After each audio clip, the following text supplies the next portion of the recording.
Hello and welcome to this webinar today.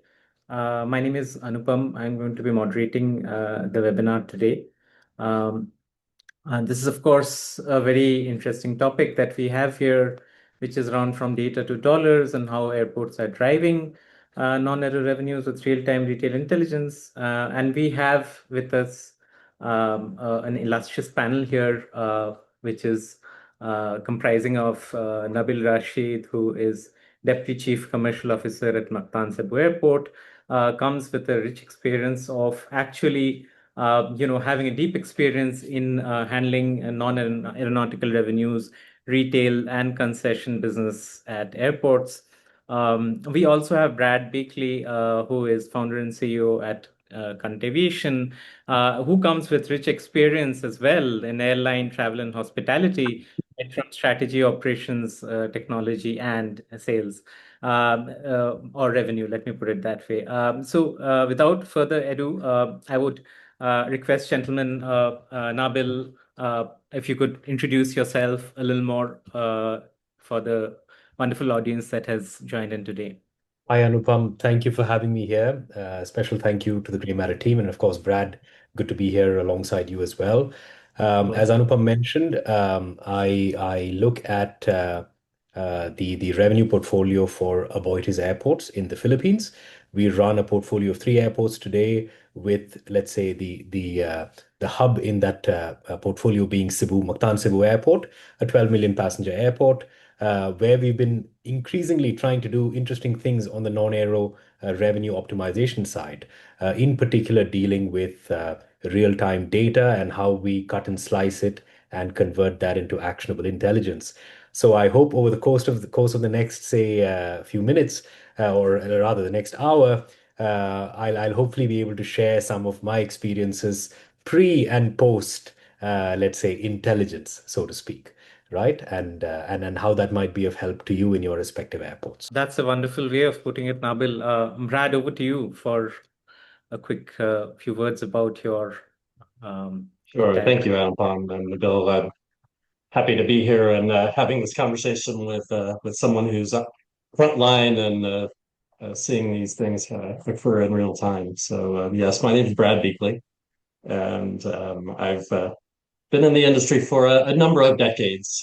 Got a bit of experience with the airlines, both American Airlines, U.S. Airways, on the operations side, as well as commercial on revenue management.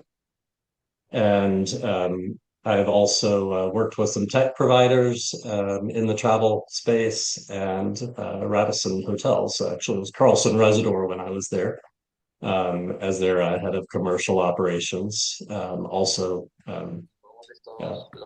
highly focused on revenue generation in the hospitality space. I've been working with GrayMatter for a number of years now, and so it's exciting to see the progress we're making, and it's really exciting to work with the airport space in particular as a vertical where I feel like globally there's just a tremendous opportunity here. So look forward to chatting with everyone about it. Thanks, Brad. I see a lot of attendees have joined in, which is wonderful that you've made time this morning and evening, as the case may be. That said, quickly coming to the real topic of from data to dollars, which really matters, isn't it? So, non-aeronautical revenues have been picking pace for quite a while now at airports. So what is your view, expert opinion about it? Maybe Nabil first, and then Brad. Sure. I think, Anupam, this perhaps over the last 20 years, I would say. So yeah, so I think airports have been looking at non-aero more seriously for a couple of reasons, right? I think generally there are limits to maximizing revenues through regulated aeronautical revenues. There is immense competition amongst airports to kind of offer airlines more competitive, compelling rates, right? So there's that inherent limit placed by that. The other thing has also been customers themselves have been increasingly, or rather having increasing expectations of the retail and F&B and the commercial experience in an airport. And I think the last one, probably more recent, is after the pandemic, etc., what airports have also seen is that having a healthy mix between aeronautical and non-aeronautical revenues just gives you that kind of financial buffer as well, right? I mean, you don't necessarily depend on one versus the other. Um, and so, yeah, so I think at the end of the day, a lot of airports are now, very simplistically put, they're looking at an airport as a giant shopping mall with a runway attached to it, right? And you have passengers, I mean, and you have a captive audience that is with you for anywhere between 1 hour to 3 hours in this very confined, isolated space. And the whole idea is, how do I understand my passenger? What are their motivations for purchasing or utilizing the services within the airport? And how can I then fine tune the offerings within my airport to align very closely with those motivations and those demographic behaviors of the passenger, right? So I think airports are also moving away from just being a pure landlord to being more of a partner, right? In with the concessionaires in driving their performance. And contractual structures have also started evolving in that direction, where you're moving away from fixed rentals towards more revenue sharing kind of arrangements, right? So bottom line, it is only going to take on increasing importance in the coming years. I think top of my mind, anywhere between 25 to 35% generally non-aero in airports. Some of the mega hubs, they do tend to touch close to 50% of their total revenue in terms of non-aero. And I think that's the gold standard that a lot of airports are looking at, right? Can I achieve that perfect 50-50 balance between aero and non-aero? So I think that in and of itself just casts light on where management priorities lie today. Yeah, absolutely. That 50-50 brings in a lot of balance and a lot of light on what you're stressing on, literally, Nabil. So, Brad, your views on this point? Yeah, that's a great. And Nabil, I think very interesting you point out up to 50%, in some cases even more of the airport revenue coming in through concessionaires. I kind of look back at my background with the airlines and hospitality and what they've done with ancillary revenue streams. And, whether it's airlines or hotels, um, their their percentage of revenue from ancillary streams is much lower, 15% to 25% maybe at some hotels, 30%. And they spend millions and millions of dollars on that revenue stream to optimize it, to tailor that. That's where the customer experience happens. That's where there's opportunity for growth beyond kind of the basic revenue stream. And so, if you kind of bring airports into that picture and you think about the volume of revenue that comes in through your concessionaires, it seems like a tremendous opportunity. Um, the airlines and the hotel business, they've got very comprehensive customer views. So they're able to go out and tailor products and tailor their offerings, and even, they present those offerings a certain way through a booking process or as you're traveling. And again, I think that's where there's just this tremendous opportunity, and the airports, I think, looking to some of the other travel verticals as a benchmark, tells you there's a massive opportunity. Just as an example, on a globally average, ancillary revenues for an airline passenger per passenger are approximately 45 US dollars. Hotels are similar, around $45. And in the airport space, from concessions, we're at about $15 on average per passenger handle. So imagine the opportunity there to optimize and grow and really focus on this part of the business. So I think it's an exciting time. Got a lot of upside in the near future ahead of us. Right.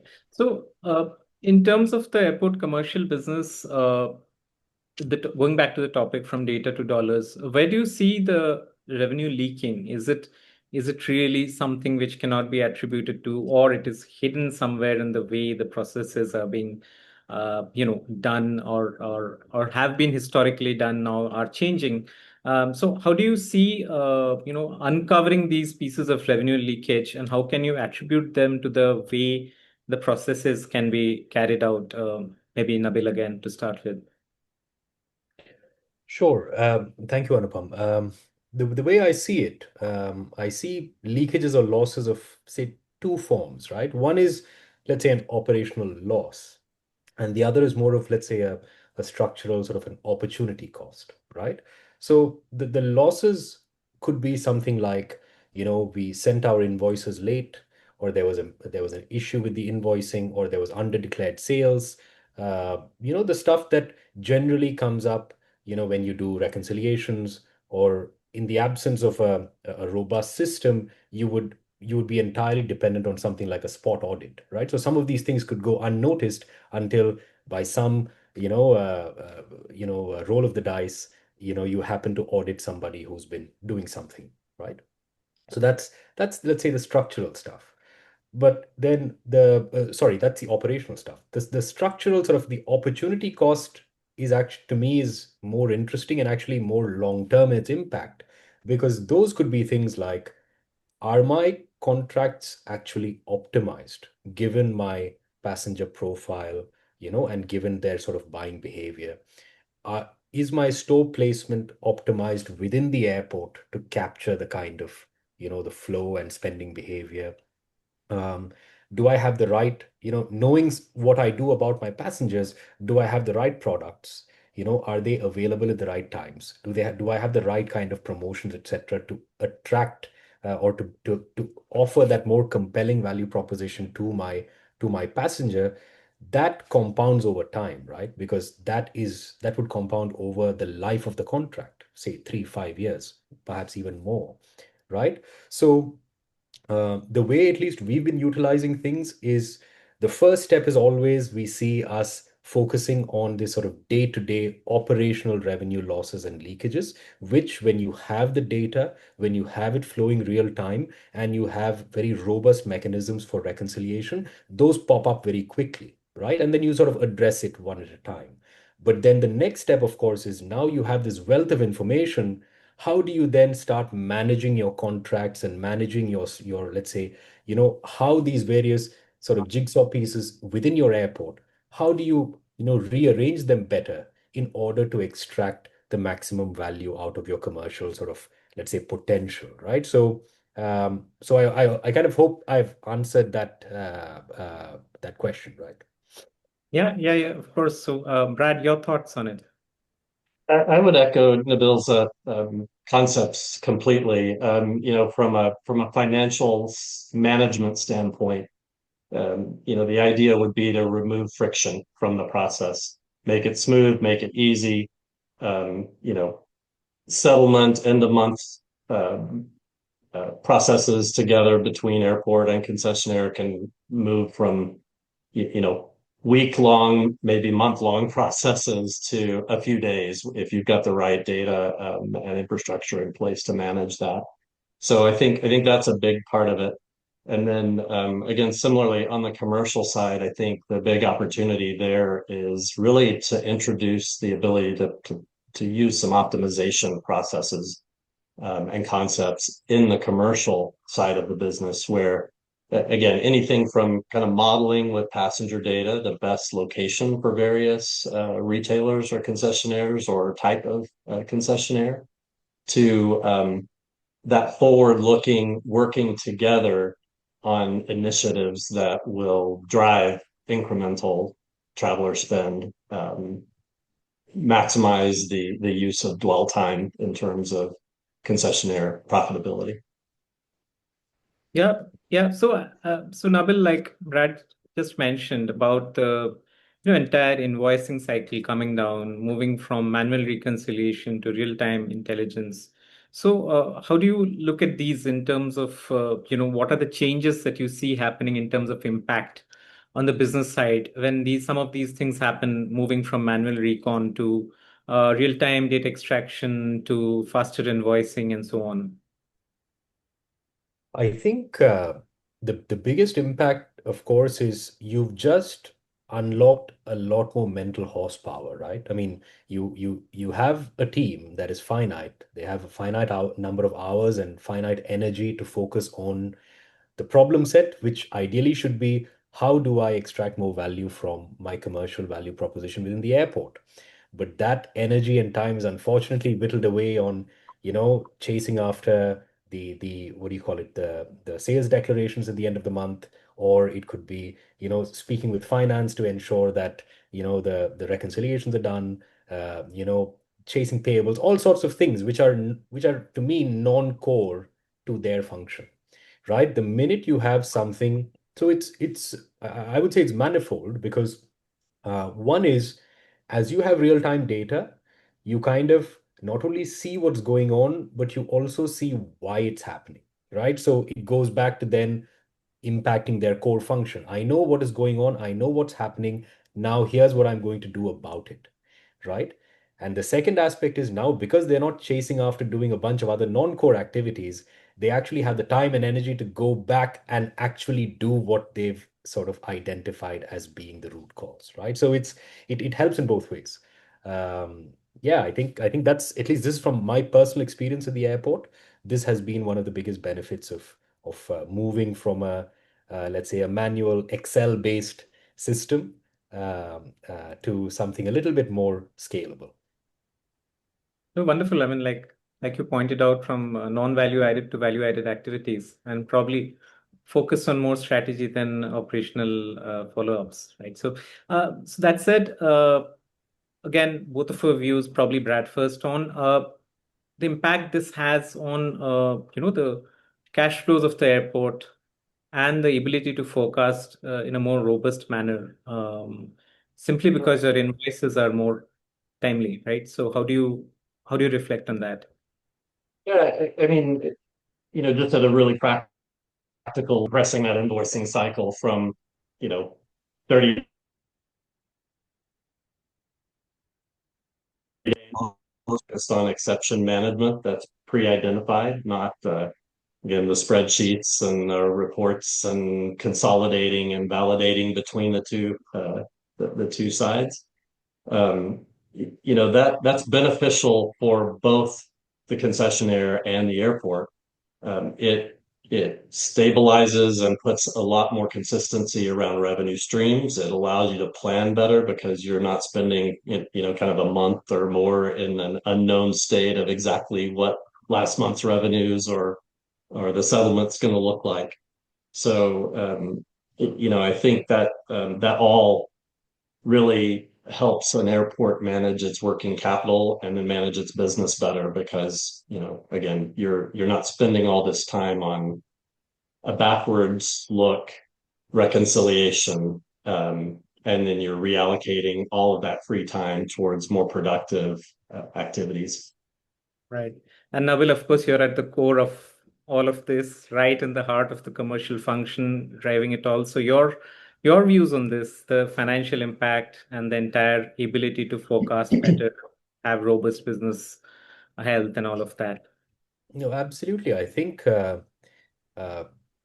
besides, giving your key stakeholders comfort that, business is kind of ticking along, and having the nice dashboards and everything, that's one aspect. But I think increasingly, uh, once we've unlocked or rather solved this issue of timely invoicing and sort of cash collections and also forecasting, I think generally we are still not, or rather, we are still in an environment where there is a fair amount of uncertainty, as recent events in the world can attest to, right? So, at least from our perspective, for instance, a personal example, we we've begun doing a lot more, let's say, forecasting or reforecasting, right? Uh, than usual. In the past, it would probably be you do a forecast start of the year, you do something middle of the year, and you shut it and forget it. But now there's a lot more scenario analysis. There's a lot more stuff both on the passenger, aero, non-aero, and of course the financial side. And just having that information at hand helps you, from an FP&A perspective or from a budgeting and planning perspective as well. Just uh, just adapt to the times, right? Where cycle times are just much shorter between these sort of forecasting cycles. Yeah. And taking a cue from what both of you are saying, if you really look at the technical part of it, right? One is the real-time extraction of sales data at POS and the ability to reconcile it according to the contractual rules at a concessionaire level, at a category level, at a product level, and then of course ensuring billing and then coming to analytics. Uh, I think a quick few thoughts from you, perhaps, Nabil, first, in terms of maybe anecdotal experience on how you see this kind of transforming things, in your experience. Sure, Anupam. Just to clarify, so you wanted to understand how we've seen data transform our the way we do business, or The entire piece of real-time sales data extraction and processing it to enable timely invoicing and the analytics that is possible because of this data. Okay. So I think the timely invoicing, etc., I think that is quite self-explanatory, right? I mean, it just, like I said, it unlocks a lot of horsepower, mental horsepower for the team. But I think what has really been illuminating for us, at least, is back in the day, and if you'll allow me to sort of go on in terms of our experience, was I would Sure. see what was happening in the previous month's sales. And then we went on a process of going down to the concessionaire, extracting the point of sales data, and then cutting and slicing it. This was even pre-Gemini and pre-ChatGPT. So you literally had to sort of do it yourself, which is fine. And then maybe 2 weeks later, you kind of sort of have an idea what is going on, right? And then you're already 2 weeks late. And then you go to the concessionaire and you try to tell the concessionaire, hey, this is what we need you to do. The minute you have real-time data, right? It practically what we see is T-1 data and um, and the especially when you have so much data at such high frequency, your trend analysis becomes so much easier. So from our personal experience, um, just getting the basics right. In most of the cases, you get the basics right and you fixed 80% of the problem, right? So in an F&B outlet, one of our largest F&B outlets had consistent issues with the ordering of their burger patties. I mean, right. I mean, that is literally probably the one thing they had to do, but they kind of managed to mess that up. So it was always we always worked on sort of a gut feel, sort of a, hey, we think you need to get your purchasing in order. But the minute we had this data, we could literally identify, where exactly the delays were happening. Was it from the actual manufacturer to the home country, or was it within the Philippines, for instance, right? Like that is the level of granularity we got. Um, Other examples, probably a little more mundane, is we have in the Philippines, where I'm from, we have this particular type of, say, a roast pig that they sell, right? It's very, very popular. And we saw sales cratering. And the answer was that we had run out of cardboard packaging for like takeout of that particular product, right? So that we wouldn't have been able to sort of zoom into those kind of things so quickly if we didn't have the data at hand, right? And if we didn't have the tools and the dashboards where we could just with a couple of clicks very easily slice and dice that, right? So and this goes back to my first point of that operational, let's say, revenue loss, right? Like these are things that are operational day to day, and fixing them fixes most of the issues. So yeah, that these are a couple of examples. Yeah, I'll hand it over to Brad. He might have a few things up his sleeve as well. Yeah, similar concept. When in most of today's environment, you're looking back and without real time, near real time data, you're saying, oh, we had a problem. Let's go figure out what caused this problem. When you make the move to real time data, now when you have that problem, you say, we are having a problem.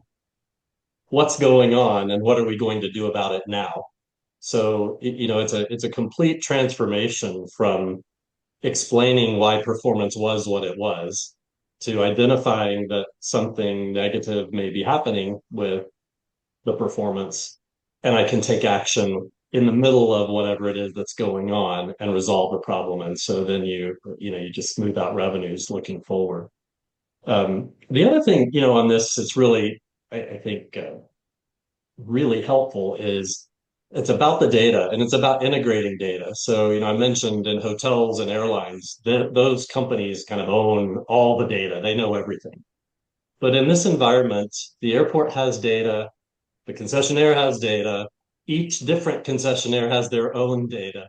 And so there's not typically an easy place to go put that all together and optimize it all and see what could make everything function better for everyone involved.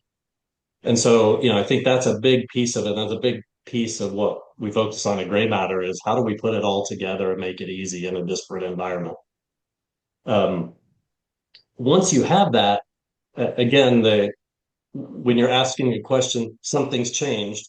What is it, and what are we going to do about it?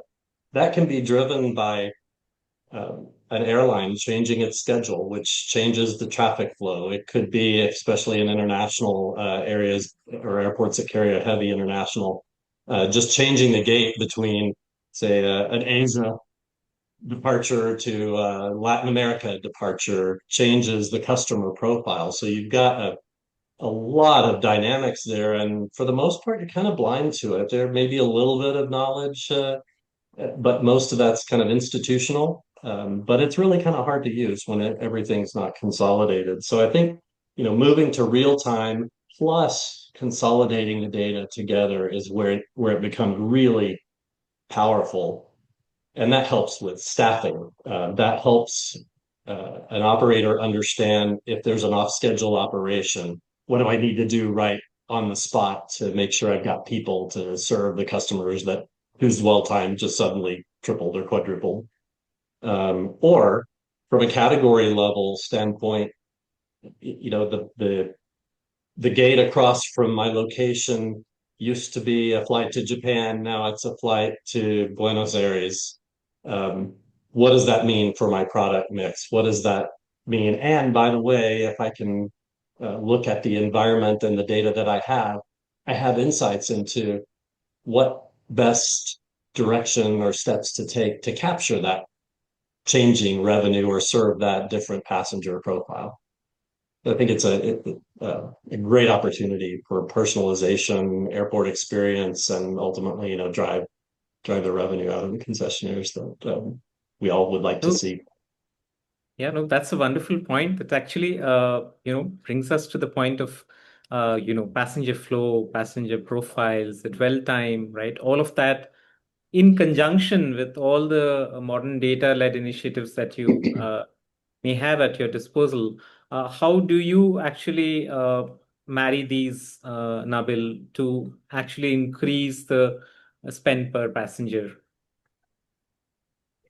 Yeah, so I think the I mean you would look at it in terms of the various inputs that you have, right? So you have inputs regarding the passenger demographics, you have generally operational inputs around dwell time, and you have some inputs in terms of let's say passenger motivations to buy, etc. Um, and how we've been using it more recently is, now that we have the system at hand, we um, on a let's say we can on a category level, and then if we wish to go down to even a product level, we can start drawing correlations between passenger cohorts and their purchasing behavior. So today in Cebu, for instance, I know what type of whiskey a Korean passenger likes to purchase, what type of Chanel perfume uh, a Korean passenger likes to purchase. Um, Even in terms of food and beverage, right? I can start looking at interesting sort of correlations. Why is my penetration in one one terminal different from the other. This is food. You're supposed to be equally hungry regardless of terminal, right? So that immediately points out, let's say, a mismatch or let's say a potential mismatch in the offering to the customer, right? Um, so we use it like in a couple of different ways. So we use it tactically, which is just to give you an example again, right? Early mornings, Dunkin' Donuts is extremely packed because of now that we have the data. We noticed that passengers were purchasing a coffee and a donut. Like it was one of the most popular combos. And then, now that we have the data, it also gives us a tremendous amount of credibility with the concessionaire themselves. We pitch to them, say, do you want to just make this a combo, right? Or just riff off of this idea and make it a coffee plus a donut kind of a combo, right? And that immediately helped with a certain amount of uplift, right? I mean, this is just simple, easy, tactical sort of hacks, right? The other stuff was um, again, going back to supply chain issues, for example, right? I mean, knowing that we know certain people like these kind of whiskeys, it became a very, let's say, a very focused discussion. We no longer had to tell the duty-free operator that you had to stock every whiskey, under the sun, but just by fixing 3 or 4 SKUs, you could actually, generate a massive revenue uptake, right? So again, sort of tactical stuff. The stuff now that we're looking at moving forward is now that we've got some data for a few, let's say for a few months, I think we're coming along, let's say 1 year in terms of our data set. This will then go into that sort of analytical engine, as I want to call it, into what will the future sort of concessional landscape at my airport look like, right? So I have the same inputs, which is passenger demographics. There could be some changes to that, your operational sort of inputs. And then now you have what we have been sort of seeing. What have our customers been buying over the last few months, right? In addition to that, what I personally would like to also look at is external data sets, right? What are the other stuff that I can look at? Can I look at TikTok, Instagram, Facebook, whatever? What are people talking about in terms of either ourselves, our airport, or comparable airports? What is it that they want to see during their journey? It could be food, it could be beverage, it could be something else, right? You kind of marry all of that intelligence. So it's intelligence within your own sandbox, it's intelligence outside, marry all of that together to at least have a very, uh, let's say, an educated guess about what it is that you think your customers want to see, right? So that's kind of, we're not there yet, but the tactical stuff already there. Some of the long-term stuff, we've definitely got a good handle on this, but the true sort of, bringing in disparate sources of information together, I think that is kind of, my kind of, let's say, that would make me really happy. Oh, that's visionary. I mean, you've just, I mean, the way I put it is you've completed 360-degree internal, external, all of it, and of course you gave some wonderful real life examples which are so tickling and so intuitive because of the impact they bring in. Very, very relevant, I must say. So, going back to the topic of Brad, did you want to add something? Yeah, I would just say, I would kind of pulling that back to a 40,000 foot level. Um, from a commercial standpoint, from an airport standpoint, it enables maybe one of the most important conversations you can have with your concessionaires, which is, come to my airport and I can help you generate more higher quality revenue than you can generate in any other environment that you operate in. And I'm going to select who those operators are. So we'll bring this captive audience to you. So it's, to me, it really enables a powerful conversation from an airport concessions management standpoint. And as a concessionaire, that's where you want to go. You want to go where you're going to get the highest revenue, the most customer insights. And, from a financial investment standpoint, I can't think of an area that an airport can spend money in that potentially has a higher return. Again, think about what we talked about with airlines and hotels relative to airports' ancillary revenue generation. Um, this is where you should be investing for the highest and most certain ROI. Right. No, I mean, the airport concessionaire equation or the partnership is a better way of putting it. I think that benefits a lot because of such data-led initiatives. Nabil, your thoughts on that? You've been handling all of this firsthand. No, absolutely, and I'd like to second exactly what Brad said, right? Where you can have those very compelling conversations with the concessionaire. Number one is because once you have transparent data, it just gives you a sense of credibility, right? I mean, no one's talking about opinions and hunches and stuff like that. Hey, you're like, hey, this is the data we're open. Do you have it? I have it. Let's take a look at it and have a meaningful conversation about it. That's for an existing concessionaire. But the other point which he mentioned about, personally, there are so many concessionaires now who are beginning to see the beauty of airport retail, which is that captive audience with little to no price competition, category competition, etc. Right? So you can have that, you can have that conversation with a concessionaire and tell them, hey, I want you in. I think you're a good fit for our passenger profile, and we are going to make sure that we will curate the best, let's say, operating environment for you to make sure that you grow with us. Um, I mean, personally speaking, we've uh, we've spoken to not just the management teams, but the ownership teams of various concessionaires, wherein they've actually approached us saying, "Hey, we are noticing a couple of things that's happening in our stores. What's going on?" And we kind of had sort of ideas around it. It led to tactical interventions. It led to contractual interventions, and a few things, right? Um, so yeah, if you'd like me to add a little bit more context, I can, but I feel I may be taking up too much time. No, I mean, all wonderful insights. But on that note of, onboarding or implementing new initiatives, innovation, what are the logistical, operational, or let's say even cultural challenges that you have to work around, let's say, Nabil, in an airport to make these things come to reality, right? Yeah, I think the biggest challenge would be, I would say, contractual, which has an impact on the culture. If you do not have, I mean, this is a side, but let's say an aside, but if you don't have the right contractual sort of mechanisms and safeguards in place wherein you can ensure that, hey, I need you to integrate your sales to my systems, it has to be real time. I should have the ability to audit it, etc., etc.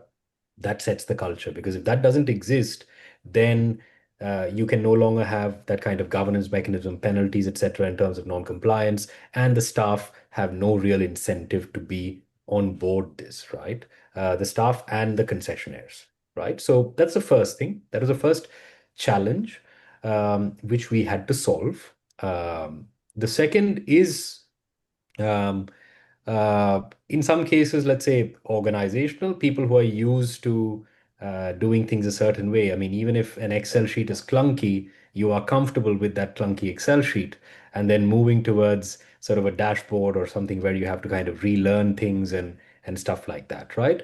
And in fact, the other thing is there's also increased expectations now, right? Now the whole thing is, hey, you have all the data to a very granular level in front of you. So now tell me what are we going to do about a certain problem? Don't just tell me what the problem is, right? So there is an inherent sort of let's say expectation or increase in expectations on the team itself. But I think that is something where we've had to, and especially in our journey with GrayMatter, it was really helpful because they were very clear that without uh, number one, without aligning your concessionaires, it won't work. Number two, without getting the buy-in of your team, it won't work. So a great amount of time was actually spent on making sure that the team got to grips with the tools that were at their disposal, right? So that they can more efficiently, more effectively utilize it, right? So I think the minute you solve the contracts, you get all the concessionaires on board, and the minute you onboard your team, then they are part of their successes become the success of the platform and the success of your let's say journey with on this sort of data-driven journey, right? So it becomes sort of that nice flywheel. Right. And the more that flywheel keeps running, all our stakeholders, everyone is happy, right? So, yeah, I think those are the two key challenges, at least I've faced personally. Brad, your thoughts on that? Yeah, I think Nabil and I didn't coordinate our answers here, so I would again, I love the practical application there.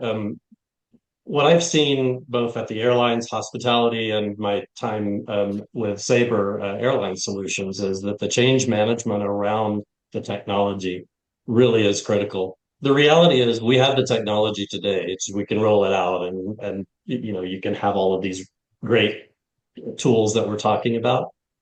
But and I look at this space in particular, just by nature, the way that the settlements and the contracting has been done and largely still is, it's set up to create a little bit of friction. Here's my set of the books, here's your set of the books.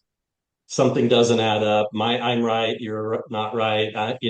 There's this back and forth, and so you know, with the right tools in place, you get rid of that sort of interaction, but the team has to be ready from an airport's perspective to engage with a concessionaire as partners with a forward view. It's a different role than that settlement process, which is largely what teams focus on today.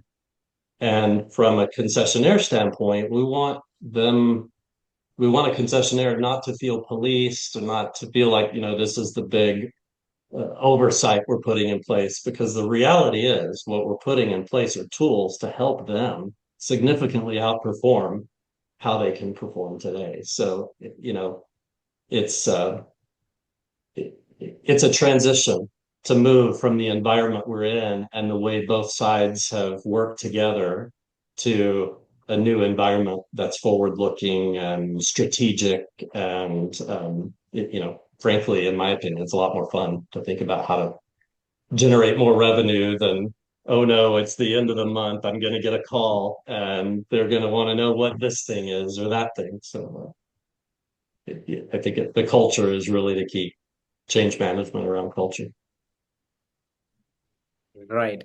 So if you were to look at an airport which is looking for modernization in the way of handling these processes, bringing in more technology and innovation, what are the solutions or tool sets that you would recommend, Nabil? And we have covered some of it already while discussing. So probably let me also add that what kind of metrics would you ask the leadership to look at when they implement such solutions, to be able to measure the success of such a program?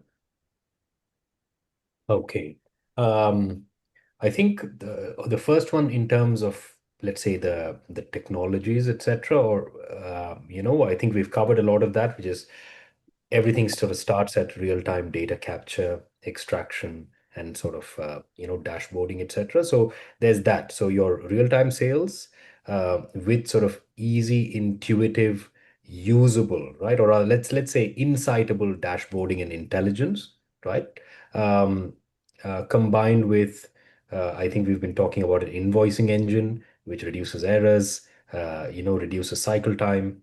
Um, and to me, what's more interesting, and again, even for us personally, we are still on that journey, but the disparate sources of information, right? How can I have a system that can start drawing correlations between my gate allocation with my spend, right? Or my the what do you call it? The origin destination of my flight with my spend. So basically, how do I connect my, let's say, AODB with my retail sales, right? Again, because that's the sandbox that we are trying to optimize within.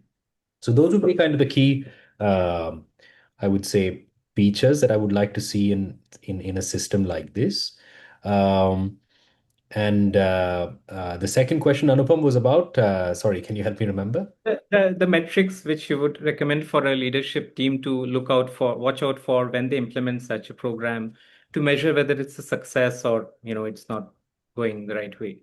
Yeah. So I think the key measure would still be sort of spend per passenger, right? And in particular, uh, you could even look at something like your spend per passenger per square meter, like your SPP productivity, right? Like, are you getting the same amount of SPP from the same amount of square meters, right? Because that has an optimization angle to it as well, or rather a space optimization angle to it. Um, uh, and yeah, so I think yeah, so for us, we are kind of still very laser focused on SPP, and in particular, your uplift in SPP over and above the general kind of inflationary growth or whatever it is, over and above your nominal SPP growth, right? Because that tends to be, to use an investing term, it is your alpha, right? Like that is your non-correlated sort of excess sort of SPP growth, right? So that's kind of what we look at. Um, and what would I like to see in the future? More, again, a tool that I'm of course very greedy. I want to have everything at my fingertips. So I would like to have as much data as possible. I want to see what somebody's talking on Facebook and what somebody's reviewing on Google Maps, and then try to correlate that with our sales, right? Yeah, that's kind of what I would like to see. A more, let's say, a smaller version of that could be even something as simple as um, benchmarking across airports, right? The minute more and more airports start using data, I'm sure there are going to be, ways where this data can be benchmarked, right? Is your retail, uh, your spend per passenger, how does it feature versus another airport on a purchasing power adjusted basis, right? So things like that. Perfect. Perfect. Brad, your thoughts on that? Yeah, as a commercial side of me says spend per passenger is where it's at. That's trumps all other metrics by a long shot. Certainly, staff efficiency and concession optimization, mix optimization, product. Those things are all um, nice metrics to track, and there's value there. But at the end of the day, what tells you you're doing a good job is spend per passenger or spend per passenger per square meter, those metrics. So that to me is an easy answer. Um, I think, in terms of the what does that environment look like? I think we have to be practical. And this is one of the things where, I really enjoy working with GrayMatter, because the approach is to practically understand that the environment is a very fragmented environment. You've got concessionaires, they'll have their own point of sale solutions. You've got, a variety of operating entities within the airport providing the various services and food and beverage and other things. And you've got every airport is a unique environment all its own. So, there's no cookie cutter recipe out there. So the technology has to be flexible.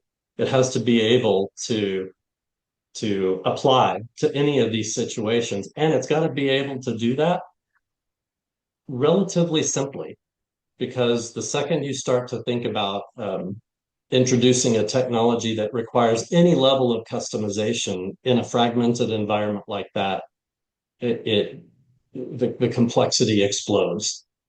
So, you're looking for solutions that are easy to implement, that are flexible enough to handle a variety of uh, concessionaire technologies, a variety of airport infrastructure, a variety of AODB solutions, all of these things. It's not cookie cutter at all from one airport to the next. And so I think that flexibility with ease of deployment is really the key on the technology side.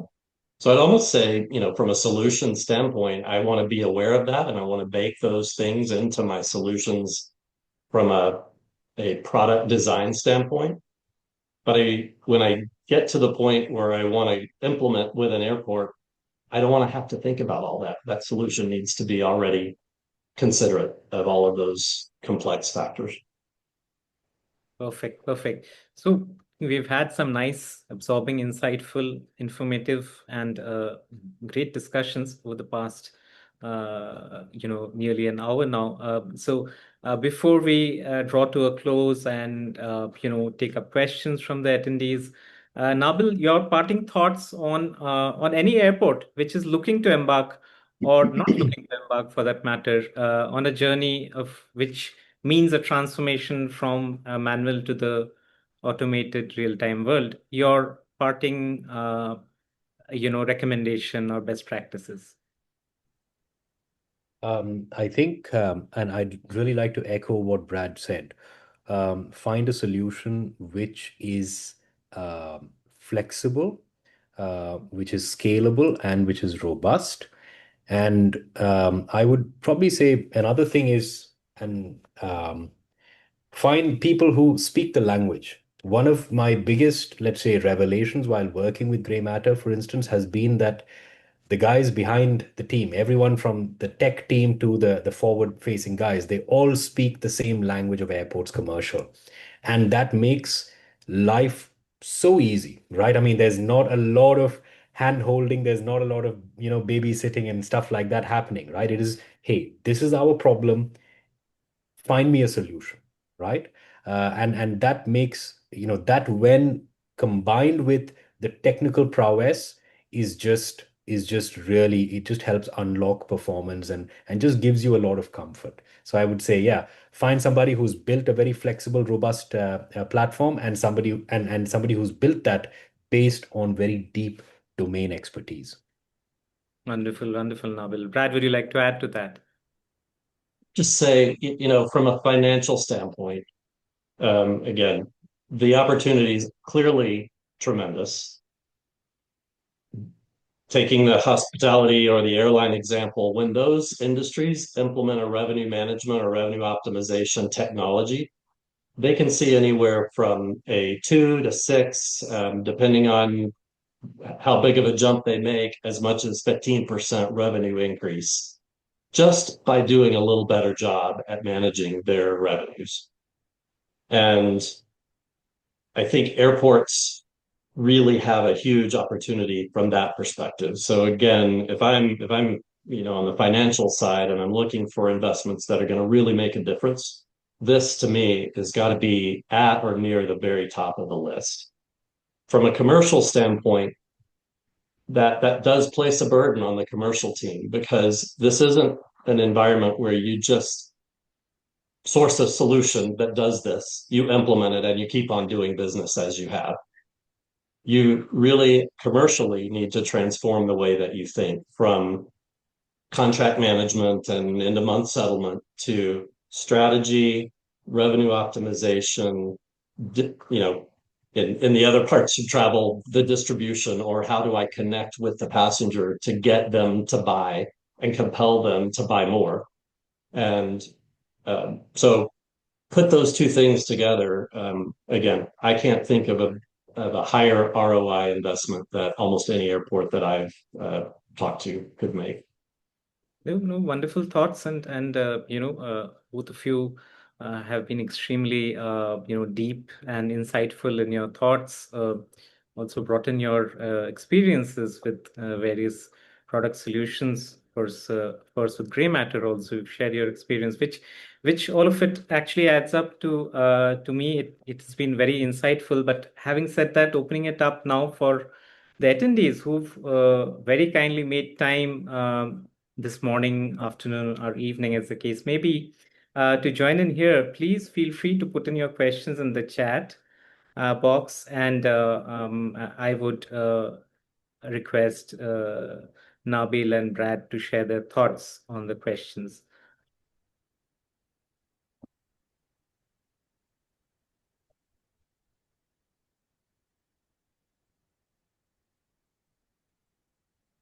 I would also like to mention, while you pour in the questions, that the GrayMatter team, which hosted the webinar, is also available at marketing@graymatter.co.in, which is marketing@graymatter.co.in. Should you want to shoot in questions right after, maybe after you reflect a bit more about all the insights which came in, that is also a way in which the team would be more than happy to, get back to you. But we'll pause and wait for any questions which come in right now.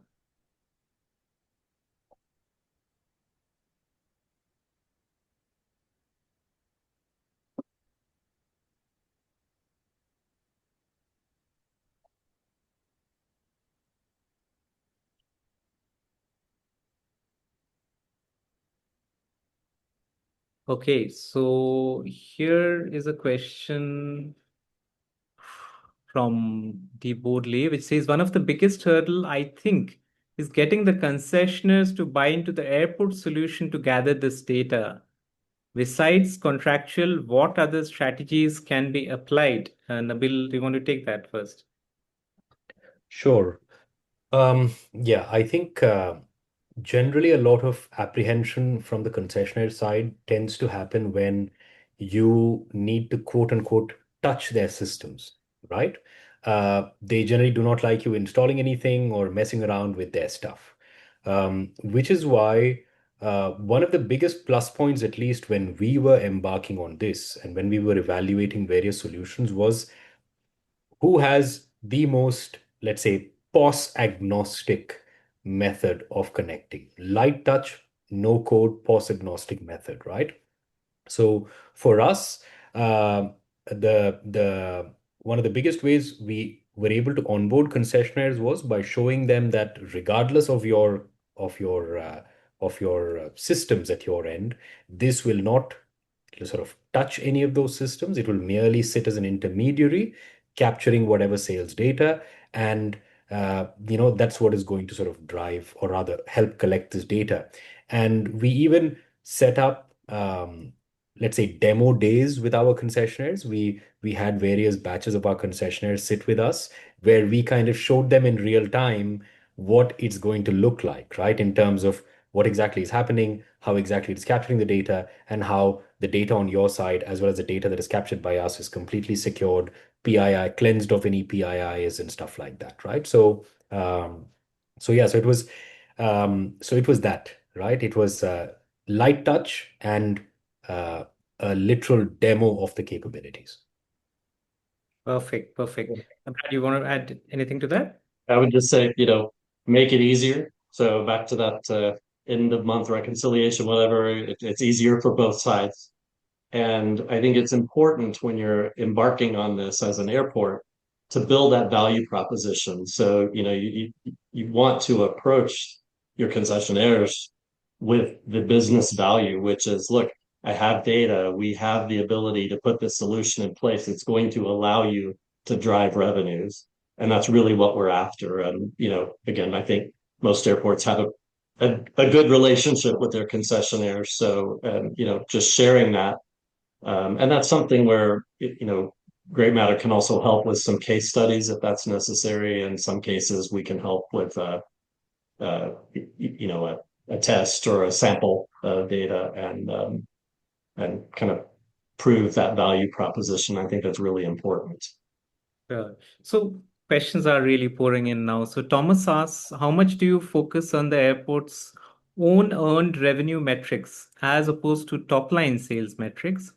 And how have you found GrayMatter help with this performance visibility? Nabil, would you like to take that Sure. up? Yeah, Thomas, that's a very interesting question. And I've seen this play out in an interesting way.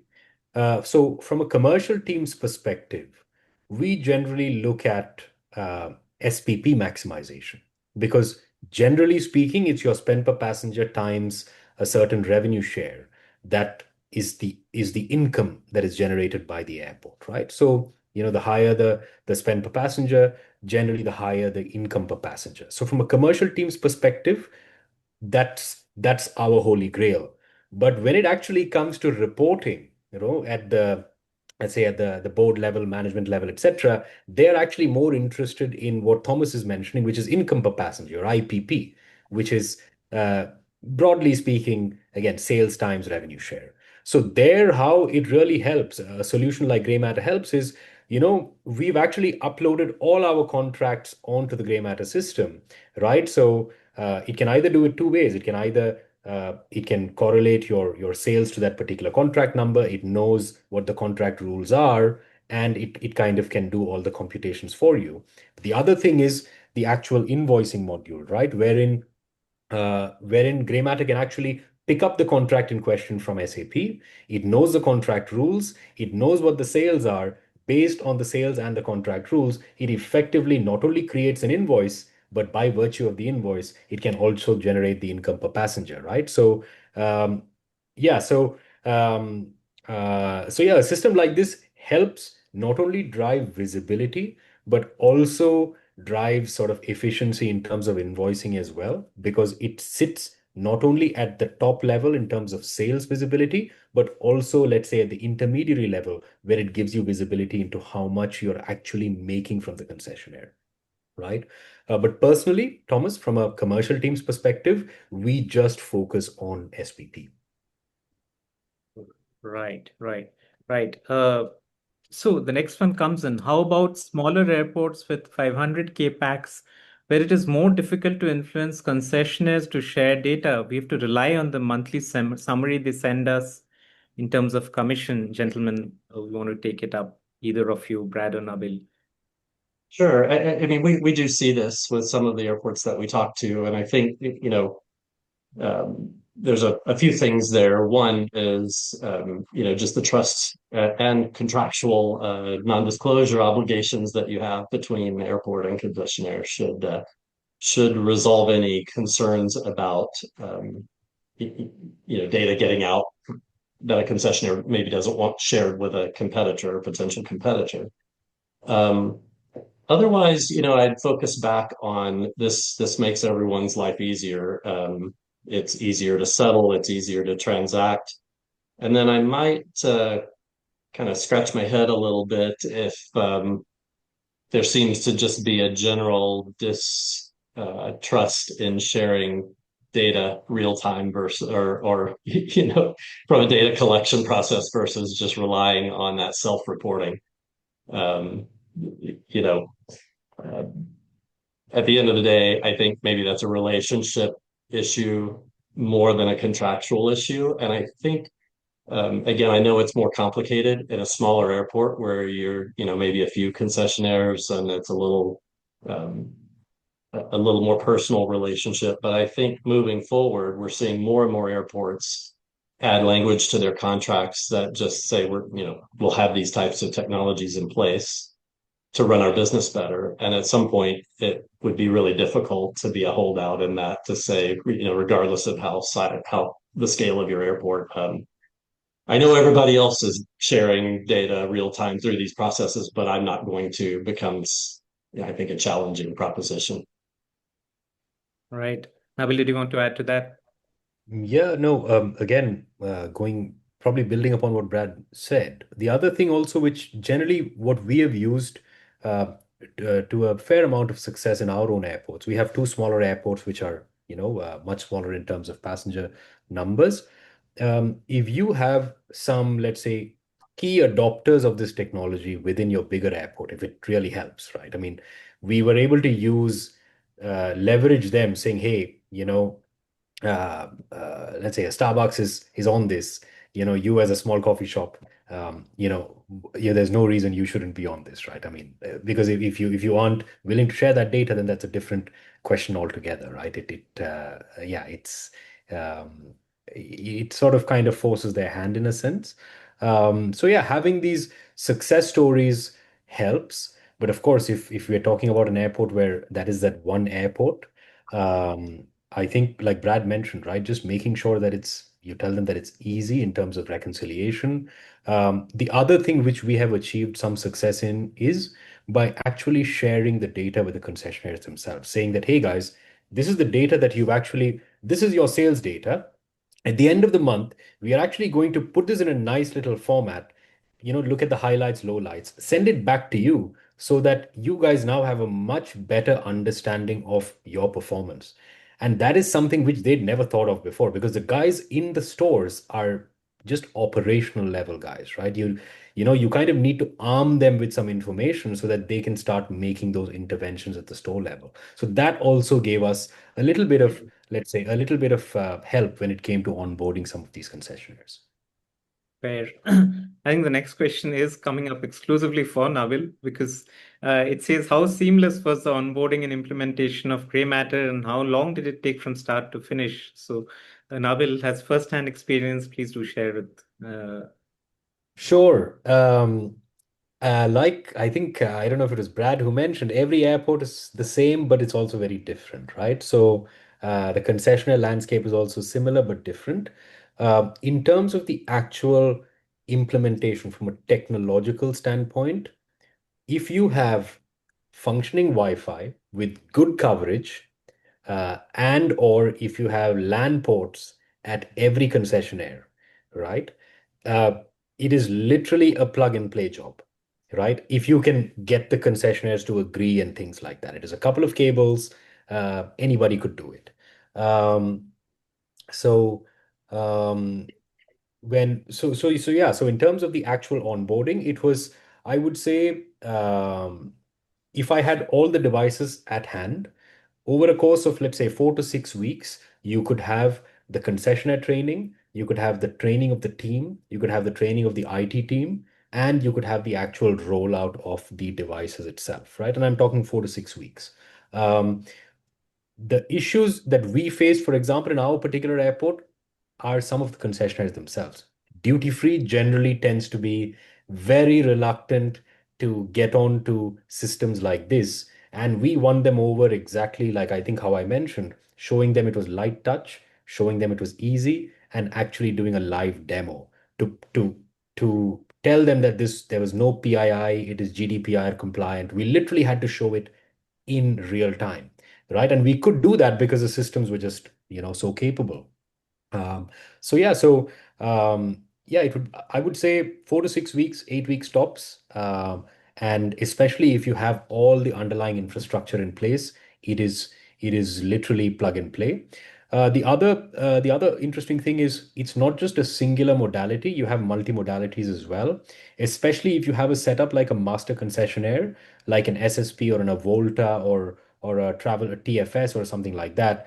The team has already developed a lot of the APIs and stuff like that, wherein they could literally just connect. I mean, they've built the APIs that can connect to these concessionaires, and all they'll need to do is just, I guess, customize it for your particular implementation and just switch on the taps, right? Which means that you get real-time data almost instantly, right? With, I would say, zero variance, right? Because it's literally the back-end data of the concessionaires themselves. Wonderful, wonderful.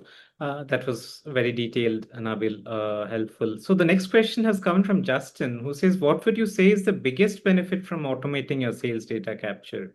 Is it reporting, time savings, data quality, reporting compliance, or revenue maximization?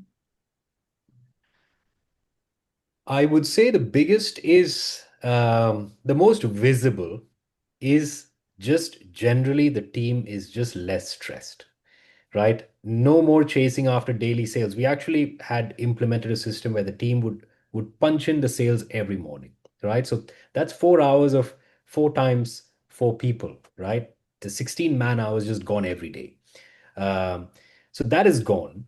So the biggest, from the team's perspective, it's twofold. They have more time to do better quality work. So our biggest impact has been time savings and revenue maximization slash reporting compliance. We've identified revenue losses, and we've also identified tactical and strategic interventions to maximize revenue. Right, right. Perfect. So we've had a stream of questions, thanks to the wonderful audience who's joined in and sharing their thoughts with us. We've actually crossed the top of the hour. I would like to thank all the attendees for making time for this across the various time zones in the globe and across the globe. And of course, special thanks to Nabil and Brad both to actually take time out of their busy schedules to come in and share their wonderful, insightful thoughts. I hope we get to do this more often on a series of other topics. which could be related to what we discussed today or something different in the ecosystem in which we have experts like Nabil and Brad. With that said, thanks once again, gentlemen, for joining in, and thanks Thank to you. all attendees. Thank you. Thanks everyone for listening in. Thanks, everyone. Thank you, Brad, and thank you, Anupam, for having us here. Pleasure. Pleasure, Nabil. Thank you, Anupam. Thanks.